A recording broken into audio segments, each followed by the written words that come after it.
오늘 강연해 주실 강민용 교수님께서는 서울대학교 의과대학에서 의학 비뇨의학을 전공하시고 카이스트 의과대학교에서 박사학위를 받으셨습니다. 현재 성균관대학교 의과대학, 서울 삼성병원 비뇨의학과, 삼성융합의학원의 융합의학과에서 교수로 재직 중이십니다. 최근 연구 분야로는 중계암 연구, 암 유전자, 암 오가노이드 등 면역 한약 연구 등이 있습니다. 큰 박수로 강민용 교수님을 모셔보겠습니다.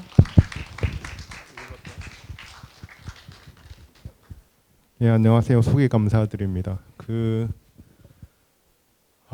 참석하신 분들이 되게 좀 다양하네요. 연령대가 좀 다양하신 것 같고, 처음에 이제 사실 요 강연 주제를 받았을 때 제목이 좀 달라졌을 거예요. 이제 신장암 오가노이드를 활용한 무슨 항암제 개발 연구 이런 식으로 좀 어렵게 돼 있었는데, 이게 강연 대상이 이제 중고등학생들이 좀 많고, 그다음에 일반인들도 좀 있다는 거를 이제 정보를 뒤늦게 알고 나서 제목을 좀 바꿨습니다. 그래서 강연 주제도 완전히 좀 바꿨고요.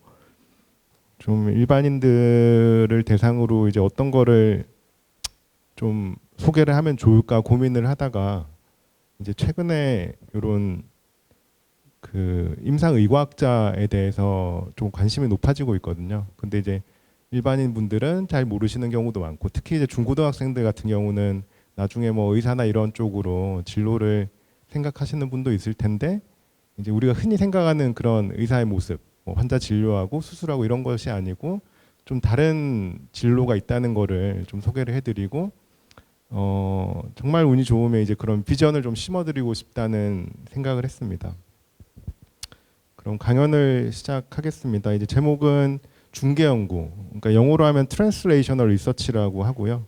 여기서 이제 임상의과학자는 우리가 피지션 사이언티스트라고 얘기를 합니다. 그래서 이 역할에 대해서 좀 제 경험들이나 뭐 제 연구 분야들을 간단히 소개해드리면서 말씀을 드리도록 하겠습니다. 중개 연구라는 걸 보신 적이 없으실 거예요. 중개라고 하면 뭐 부동산 중개 뭐 이런 거를 좀 떠올리실 수도 있고, 아니면 이런 뭐 스포츠 중개 뭐 이런 건가, 중개가 뭔가 이제 이런 생각을 하실 거예요. 이제 단어가 굉장히 생소하실 건데, 중개의 정의는 딱 요겁니다. 이제 이어준다는 얘기고요. 뭐 공인 중개도 마찬가지죠. 그래서 이제 연결해주다 이런 의미가 있고, 그럼 연구를 연결해주다라는 것이기 때문에 그럼 어떤 연구를 연결하는 건가? 이제 기초 연구. 그러니까 흔히 얘기하면 이런 세포 실험 같은 거, 뭐 동물 실험 같은 거, 이제 그런 거를 기초 연구라고 하면, 이제 환자를 대상으로 하는 뭐 신약 같은 거를 성능을 테스트한다든지 이제 그런 것들이 이제 임상 연구가 되겠죠. 이제 요거를 이어주는 요 다리 역할을 하는 연구를 이제 중개 연구라고 생각을 하시면 됩니다. 그래서 영어로는 트랜슬레이셔널이라고 얘기를 하고요.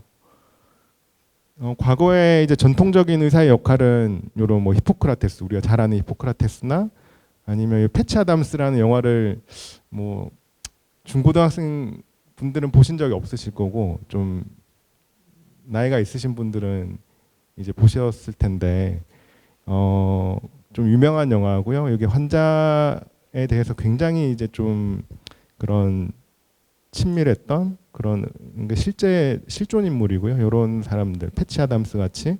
그래서 이제 환자 중심의 의사가 이제 전통적인 의사의 역할이었죠. 이제 환자를 진료하고 치료하고 이제 뭐 임종까지 지키는 이제 이런 것들이 전통적 의사의 역할이었으면, 지금 의사의 역할은 환자뿐만이 아니라 연구라는 부분이 굉장히 커졌습니다. 그래서 요 분이 이제 찰스 소이어라는 분이고요.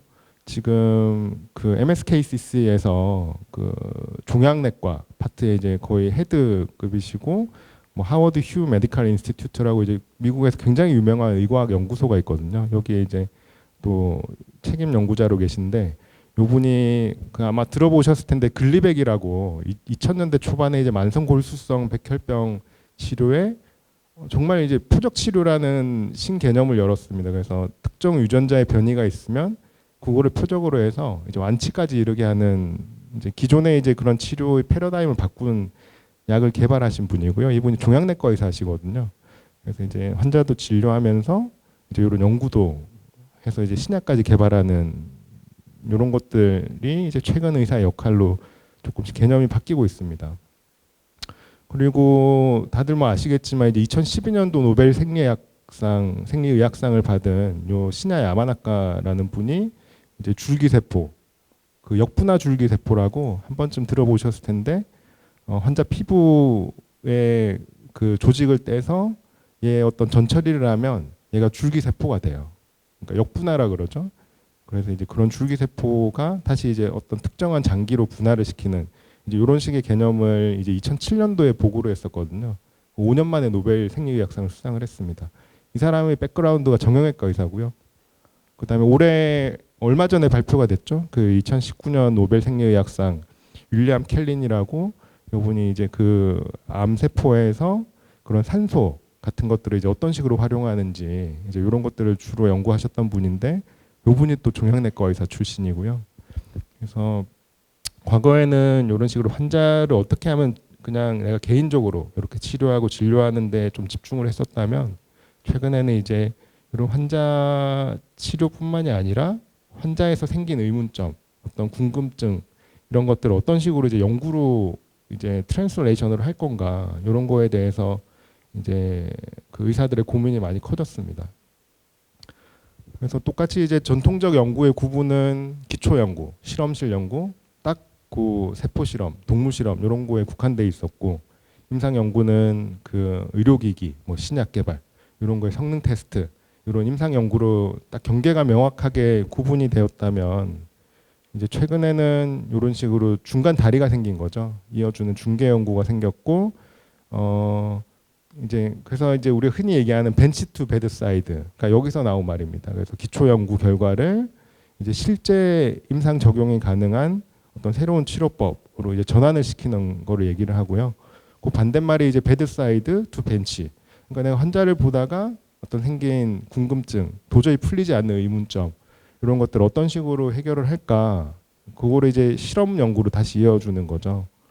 그래서 이제 보시면 그 임상적인 난제를 이제 실험 연구를 통해서 뭔가 약을 개발하고 그다음에 그거로 임상 시험을 거쳐서 다시 문제를 해결하고 이런 굉장히 선순환을 거치게 만들어 주는 것이 결국 중개 연구의 역할입니다.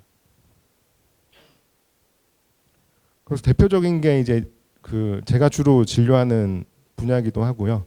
그 신장암에서 과거에 이제 신장암 치료제가 없었고 대개 신장암이 전이까지 되면 5년 생존율이 10% 미만이거든요. 5%에서 10% 미만이고 뭐 약에 대한 반응도 많으면 한 10%. 그러니까 10명 중에 1명만 약에 반응을 하는 거죠.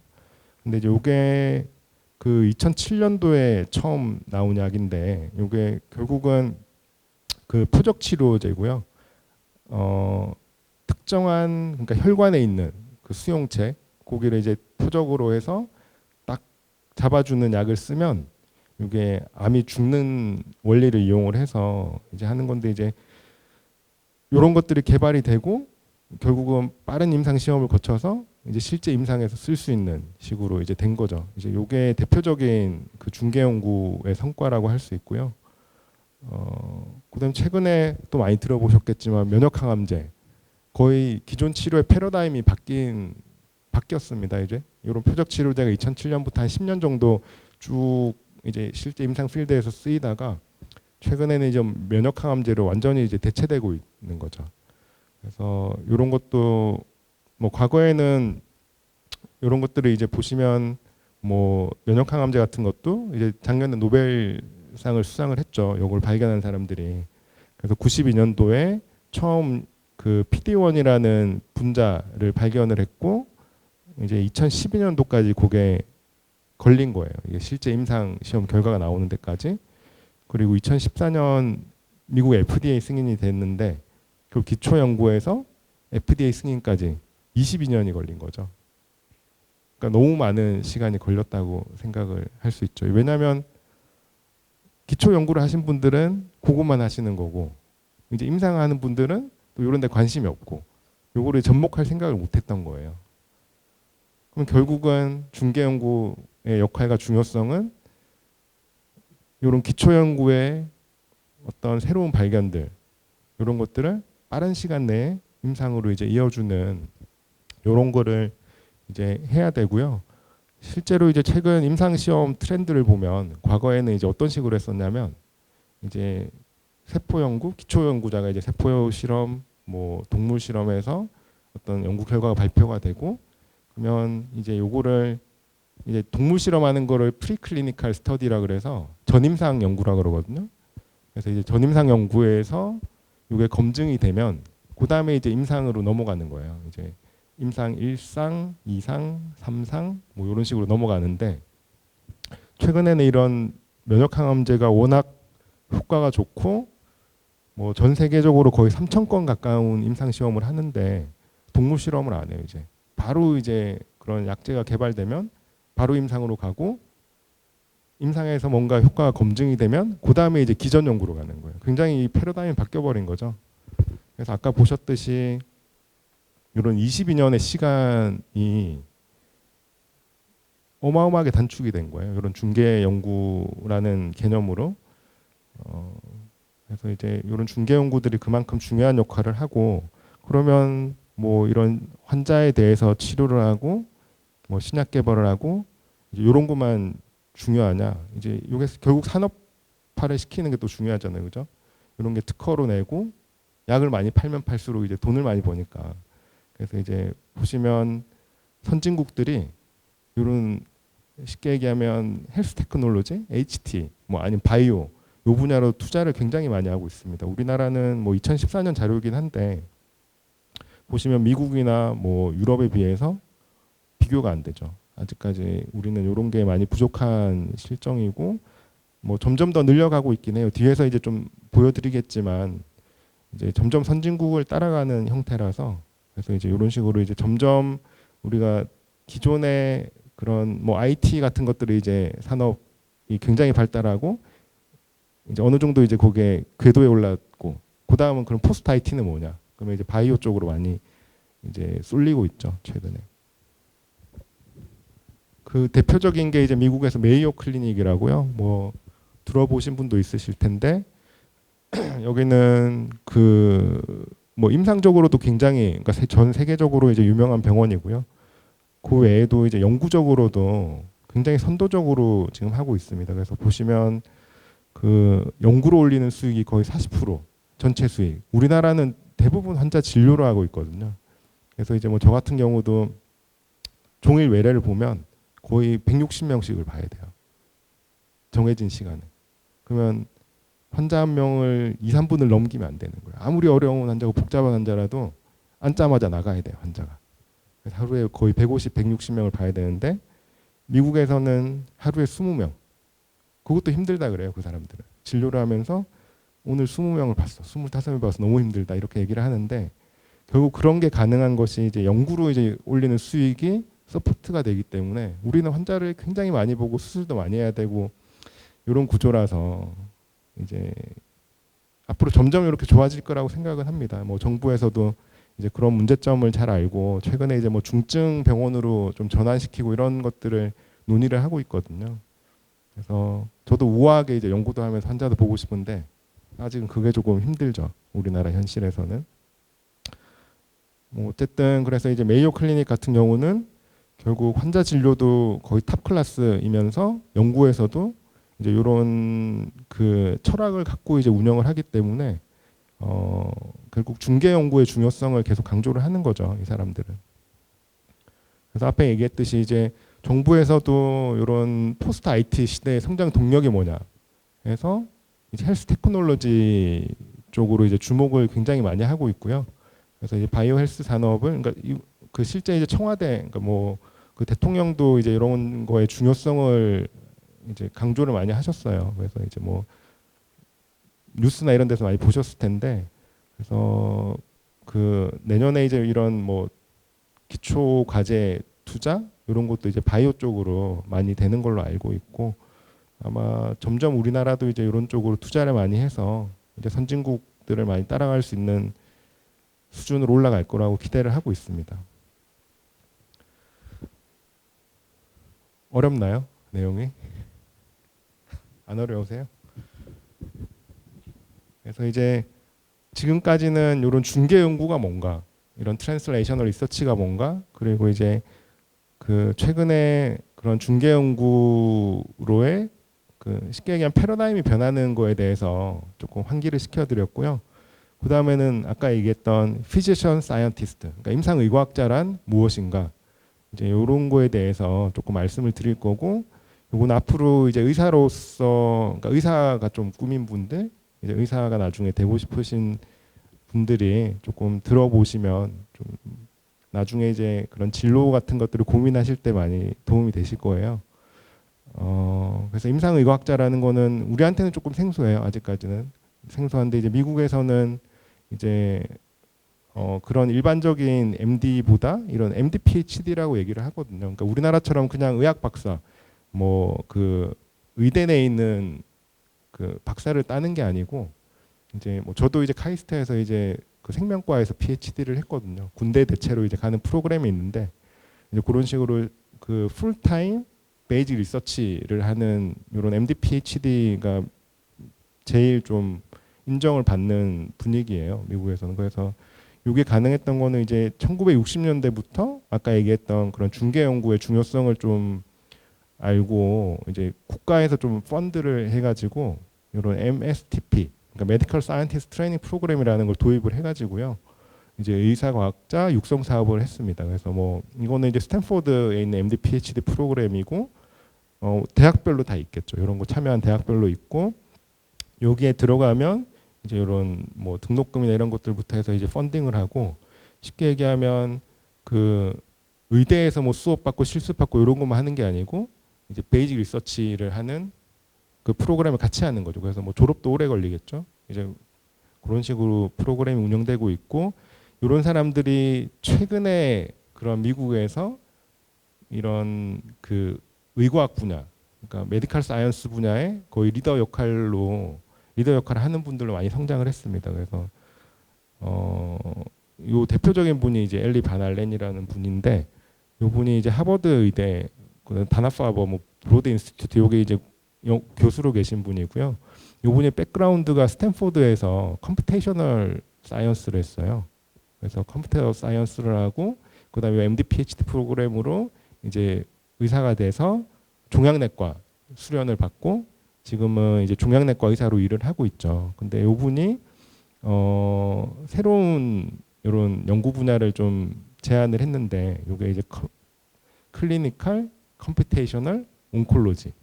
그래서 이제 임상 컴퓨터 종양학, 이렇게 해서 이제 요 세 개를 이제 융합하는 분야를 새로 제시를 했고요.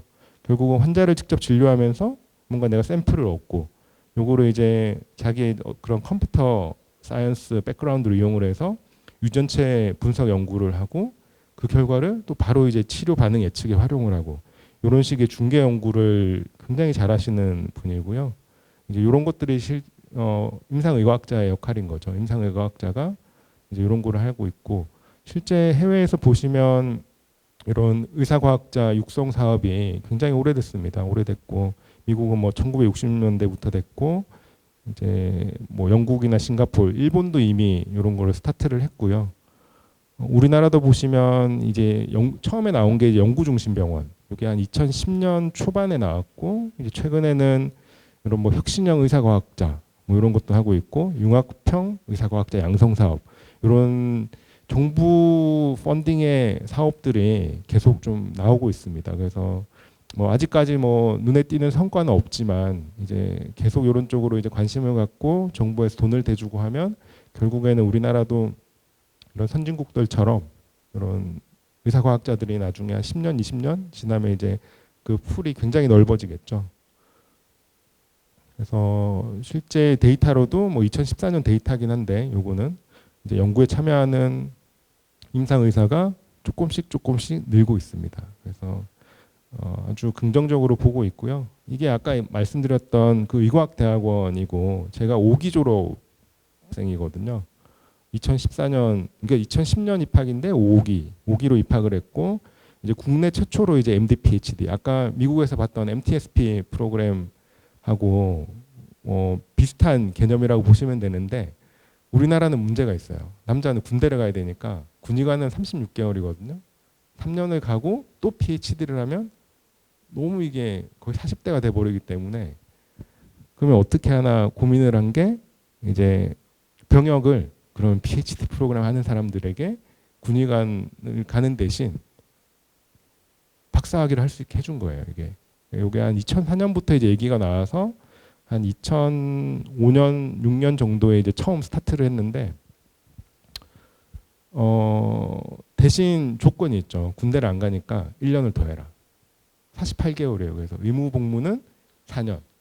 그래서 전공의를 마치고 석사학위가 있는, 그러니까 전문의가 있고 석사학위가 있는 사람이 지원을 할 수 있고,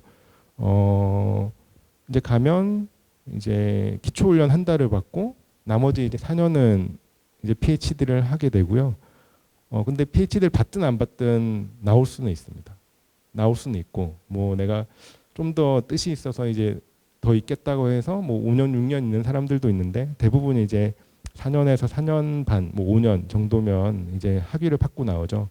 근데 뭐 이게 그냥 일반적인 그 의대 대학원에서 뭐 파트타임으로 하는 거랑은 차원이 다르고요. 가면 완전히 똑같아요. 그냥 일반 제가 갔을 때가 거의 30대 정도였는데 정확한 나이가 기억은 안 나는데 그냥 80뭐 7, 8년 그러니까 저보다 이제 8살, 9살 어린 그런 그러니까 박사 학생들 한테 배워야 되는 거죠. 처음부터 아무것도 모르니까.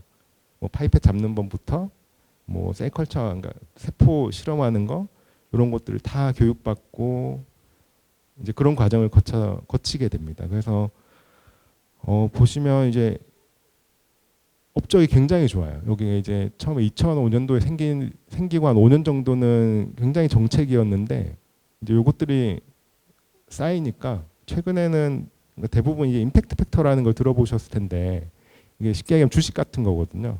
그러니까 논문을 내면 그게 어느 정도 인용이 되고 가치가 어느 정도인지 매기는 점수를 임팩트 팩트라고 해요. 근데 그 되게 이제 10점 정도를 기준으로 해서 10점 이상을 내면 정말 좋은 데를 낸다. 그래서 뭐 브릭이라는 이런 생명 사이트가 있는데 거기서 한국을 빛낸 사람들이라는 리스트를 쭉 내거든요. 거기서 이제 임팩트 팩터 10점 이상을 낸 사람들이 뭐 인터뷰도 하고 뭐 이런 성과가 있다 소개를 하는데 최근에 이제 요 의과학 대학원에서 10점짜리 논문이 굉장히 많이 나오고요. 최근에 뭐 요 이중구 박사 같은 경우는 셀이라고 들어보셨을 거예요. 그 생명 분야에서 제일 탑 클래스 저널인데 거기 일저자로 또 최근에 냈고 뭐 네이처 메디신, 네이처 뭐 이런 데도 최근에 나오고 있고 그래서 성과가 어마어마하게 나오고요. 그래서 앞으로 뭐 이게 카이스트에만 이제 있는 게 아니고 뭐 지스트라는 저 광주과기관에도 생겼고 그다음에 뭐 서울대에도 생겼고 그다음에 연대에도 생겼고 그 저희 병원에도 이런 삼성융합의과학원이라는 게 생겨서 이제 이런 뭐 군대 복무를 대체한 물론 군대를 가지 않는 분들도 가실 수는 있어요. 가실 수는 있는데 그래서 이런 것들이 많이 생기고 있고 결국 이것들이 쌓이게 되면 앞으로 우리나라도 뭐 요 카이스트 의과학대학원에서 내는 성과처럼 그런 것들이 쌓이면 정말 좋은 아웃풋이 나올 거라고 생각을 합니다. 그럼 이제 임상의과학자가 뭔지 좀 더 보면 이제 저는 2006년부터 9년까지 그 비뇨의학과라고 그러니까 그 콩팥부터 뭐 전립선, 뭐 요관, 방광 이런 이제 비뇨기계 계통을 전공을 했었고요. 주로 이제 종양 환자들 위주로 많이 했습니다. 그래서 뭐 수술도 많이 하고 이랬었는데 이제 카이스트 의과학대학원을 가서 이제 4년 반 정도 트레이닝을 또 했고요. 그래서 이제 이런 줄기세포 아까 그 야마나카 시냐의 역분화 줄기세포 이제 그거를 전공을 했어요. 그래서 이제 뭐 실험도 하고 뭐 논문도 내고 특허도 내고 이러면서 이제 그 비뇨의학과로서는 MD 그런 피지션이었고 이제 줄기세포를 연구하는 또 사이언티스트로서 트레이닝을 받게 됐죠. 그래서 이제 이런 식으로 이제 만약에 나중에 임상의학자를 꿈꾸는 분이 있으면 그런 의대에서 뭐 전공의까지 마치고 그다음에 또 이런 식으로 풀타임으로 하는 과정을 아마 거치게 될 거고요. 이제 뭐 쉽지는 않습니다. 기간도 길고 또 박사학위 하면서 이제 그런 어려움이 많은데 분명히 뜻은 굉장히 좋죠. 이제 실제 내가 환자를 보면서 이제 나중에 소개는 좀 해드리겠지만 굉장히 보람이 있고 또 그 가치도 있고 그다음에 할 수 있는 것들이 굉장히 많아져요. 그래서 임상의학자의 이제 역할에 대해서 좀 세분을 해서 설명을 드릴 텐데 첫 번째 역할은 뭐 연구 좋다, 연구도 좋고 뭐 신약 개발도 좋고 다 좋은데 제일 중요한 건 환자 치료예요. 의사의 본분이고 의사라면 환자 치료를 잘해야 되는 거죠. 이거는 이제 뭐 내가 그런 의사가 되는 순간 뭐 뗄래야 뗄 수 없는 거고 연구를 아무리 잘한다고 해도 환자 치료를 못하면 그건 소용이 없는 거거든요. 그럼 그거는 그냥 기초과학자가 되는 거고요. 그래서 이제 저 같은 경우는 그 신장암, 전립선암 같은 이런 비뇨기 종양을 전공을 하고 있고요. 주로 이제 로봇 수술, 뭐 복강경 수술, 뭐 암이 전이된 경우에는 이제 약물 치료, 뭐 아까 소개해드렸던 그런 표적 치료제라든지 면역항암제 같은 거를 쓰고 있고요. 그래서 이제 최근에 이런 로봇 수술이 많이 발달을 했고 제가 하는 수술의 90% 이상이 로봇 수술이에요. 그래서 이제 굉장히 재밌습니다. 게임하는 것 같아요. 이거는 이제 이런 콘솔에 앉아가지고 이제 로봇팔을 사람의 이제 도킹을 시킨다 그러거든요. 이렇게 연결을 하고 복강경이 딱 들어가서 이렇게 그냥 미세하게 이렇게 동작을 해요. 확대도 한 8배 되고 3D로 보이거든요. 그래서 이제 이런 게 마치 내가 그런 게임 하듯이 이제 할 수 있고 재밌습니다. 재밌고. 그래서 이제 이런 수술도 많이 하고 있고. 그럼 수술만 하냐? 그럼 임상의학자 역할이 아까 중개연구 한참 설명을 했는데 당연히 연구도 해야죠. 이제 연구를 하는데 그냥 환자랑 동떨어진 연구를 하면 그거는 중개연구의 역할이 아니에요. 이제 환자랑 당연히 반드시 이제 연결이 돼야 되고 그래서 이제 제가 주로 보는 신장암이나 전립선암 환자를 보면서 생기는 의문점, 궁금증 이제 이런 것들을 질문을 계속 던지는 거죠. 그래서 제가 관심 있는 분야를 좀 적어놨는데 뭐 유전체, 뭐 오가노이드, 뭐 다음 주에 아마 오가노이드 강의가 있는 것 같던데요. 그다음에 면역항암제 이런 바이오마커. 그래서 대표적으로 이런 면역항암제가 정말 효과가 좋다. 뭐 최근에 개구충제 같은 거 말도 안 되는 얘기들이 나오고 있는데 면역항암제가 기존 치료에 비해서 각광을 받는 이유는 일단 치료 효과가 이제 기존 표적 치료제 같은 경우는 20-30% 이제 반응이 있다면 면역항암제는 대개는 한 40%, 많게는 60%까지 반응을 하거든요. 그리고 뭐 완치도 가능하고 한 10% 정도 환자에서는. 근데 그러면 남은 30-40% 환자는 뭐냐? 이게 똑같이 약을 쓰고 뭐 암의 특성도 비슷해 보이고 근데 약을 썼는데 어떤 사람은 잘 듣고 어떤 사람은 안 들어요. 오히려 더 안 좋아져요, 환자가. 이제 그런 식의 의문이 생기는 거죠. 그럼 왜 그럴까? 왜 이런 똑같은 캐릭터를 가진 환자고 비슷한데 왜 안 될까? 그러면 이제 연구에 대한 질문을 던지는 거죠. 그러면 이제 암 유전체 같은 거, 예를 들어 이제 그 수술한 환자의 검체로 이제 유전자 분석을 하는 거예요. 이제 막 분석을 그런 차세대 유전체 분석 같은 거 들어보셨죠? NGS라고 이제 그런 걸 막 돌려서 보면 이 사람에서는 요런 돌연변이가 나왔고 이 사람에서는 요런 돌연변이가 나왔고 그럼 그런 사람들을 쭉 모아서 분석을 해보면 면역항암제에 잘 들은 사람의 특성 뭐 그 사람은 뭐 A라는 돌연변이가 많고 잘 듣지 않는 사람의 특성 뭐 B라는 돌연변이가 많은 사람들은 잘 안 듣는다 이런 것들에 답이 나오는 거죠. 이제 그런 식으로 이제 계속 퀘스천을 던지고 거기에 대한 답을 얻고 이런 게 임상의학자의 굉장히 중요한 역할이라고 생각을 합니다.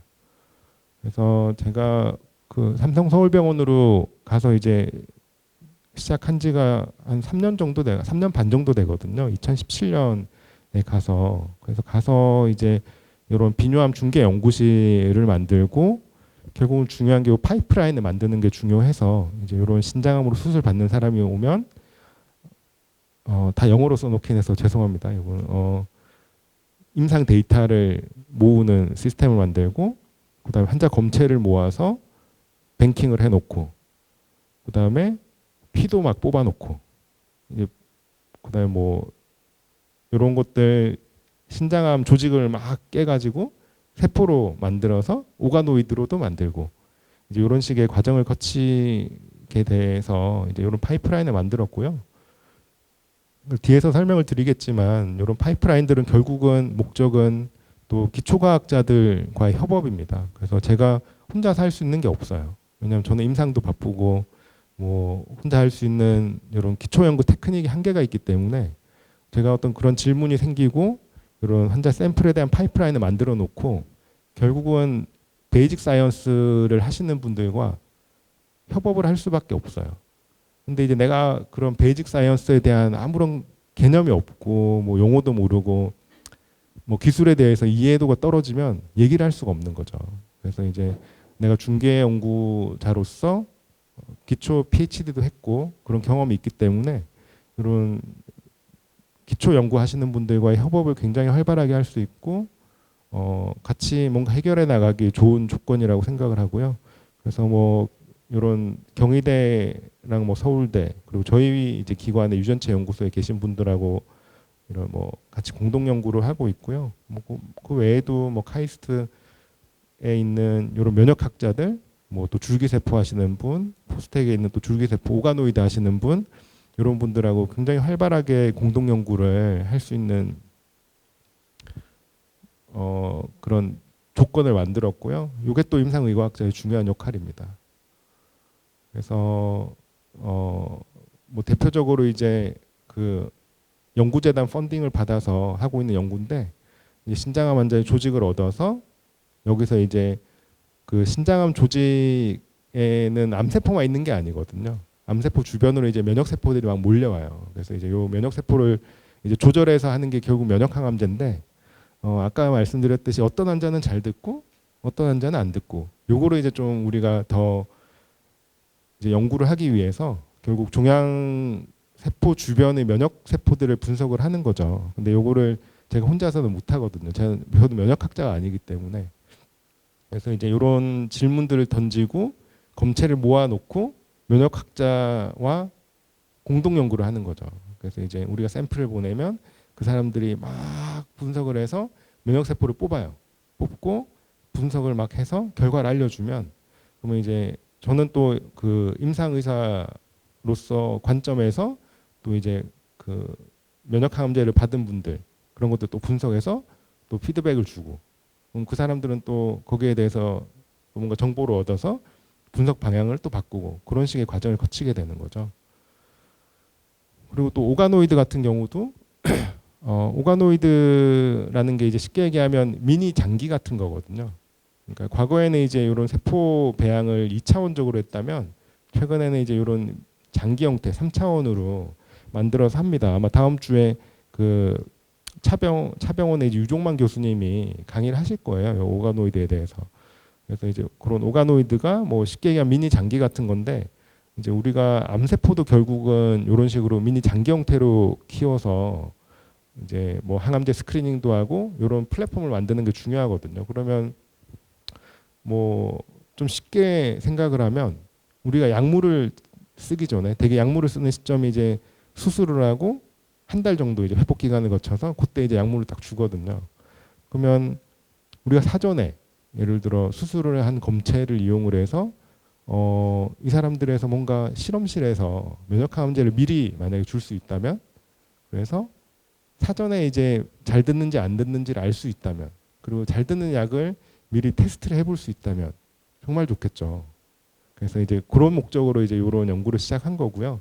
그래서 수술을 하자마자 바로 이제 저희 연구실로 보내서 그걸 막 전처리를 해서 이런 미니 장기를 만들어요.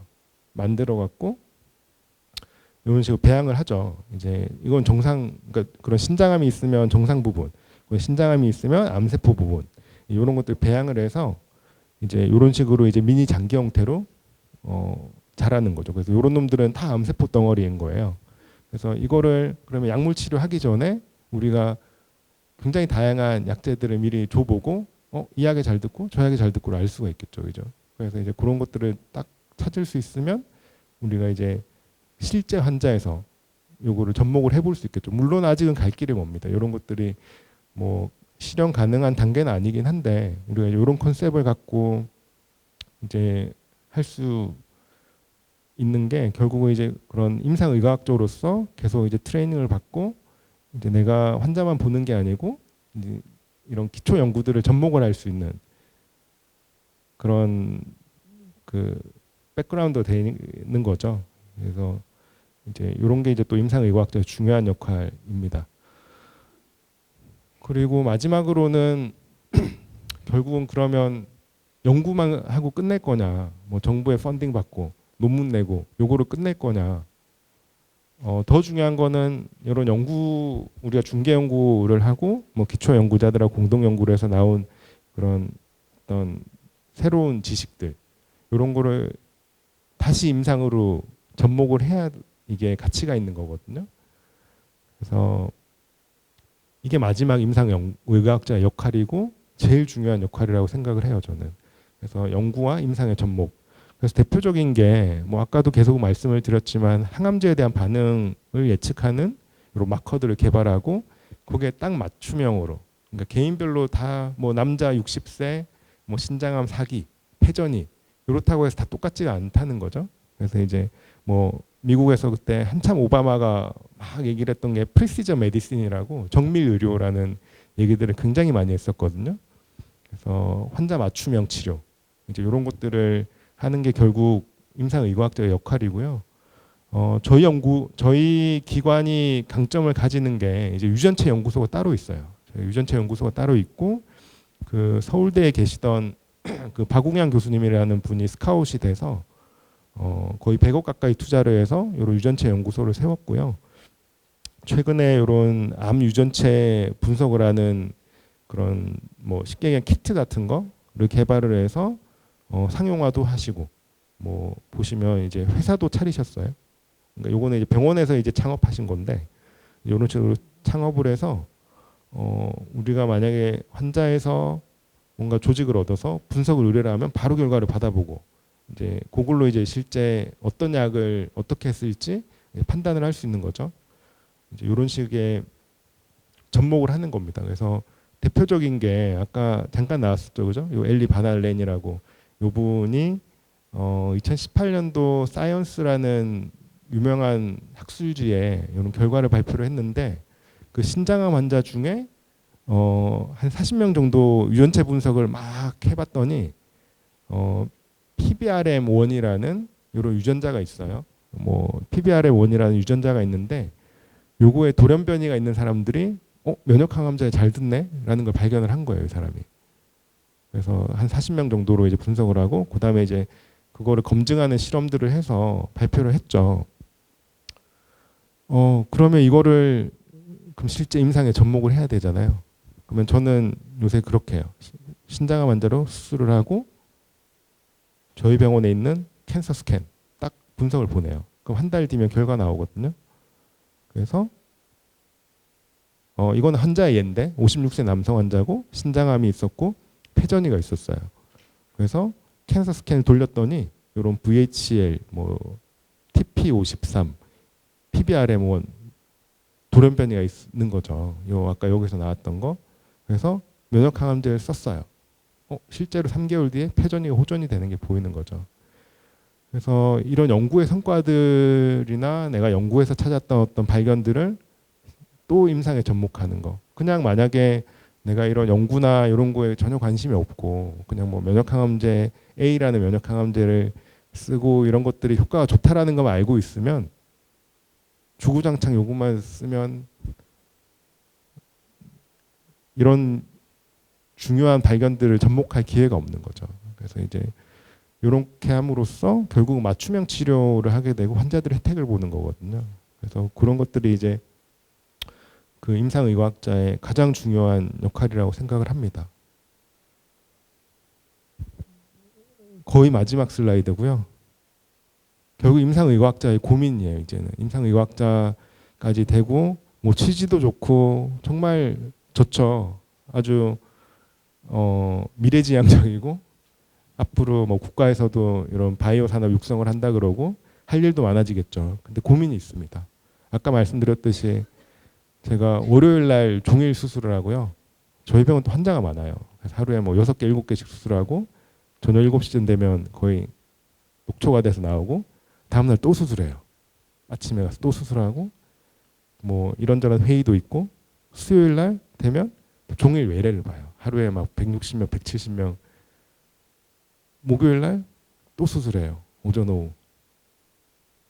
금요일 날 오전 잠깐 쉬죠. 금요일 날 딱 비는 시간이 있어요. 그리고 금요일 오후 되면 또 외래를 봐요. 한 7, 80명.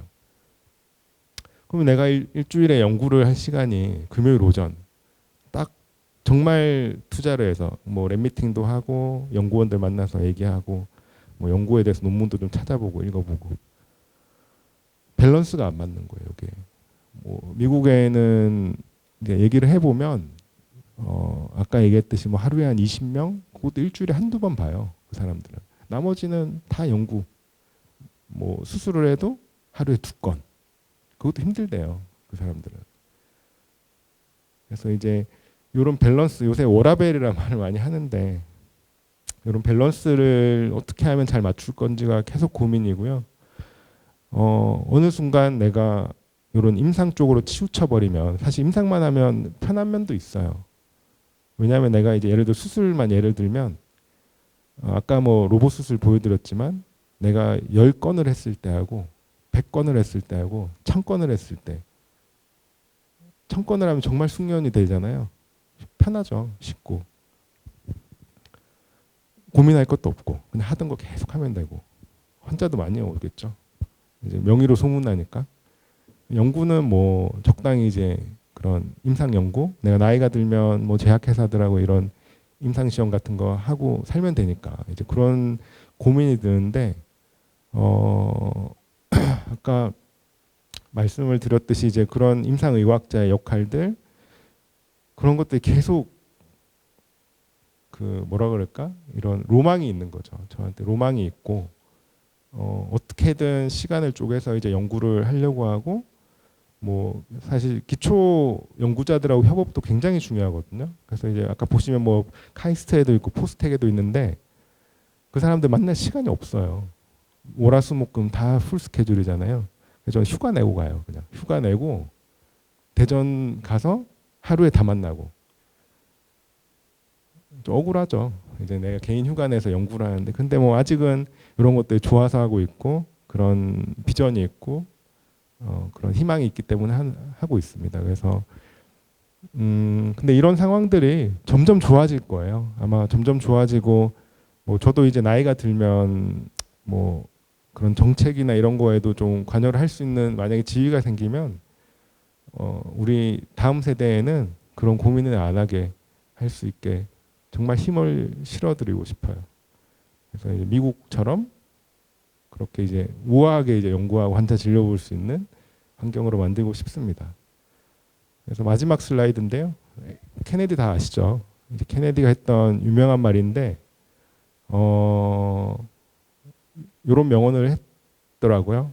이제 저도 예전에 어디선가 이런 슬라이드를 봤는데 이제 굉장히 강렬하게 그 인상이 남아서 좀 올려봤습니다. 그래서 뭐 우리가 인생에서 이제 변혁이라는 게 제일 중요하다는 거예요. 계속 변하고 변혁하고 시도하고 임상의학자도 마찬가지예요. 내가 그냥 하던 거 계속 하는 거는 쉽죠.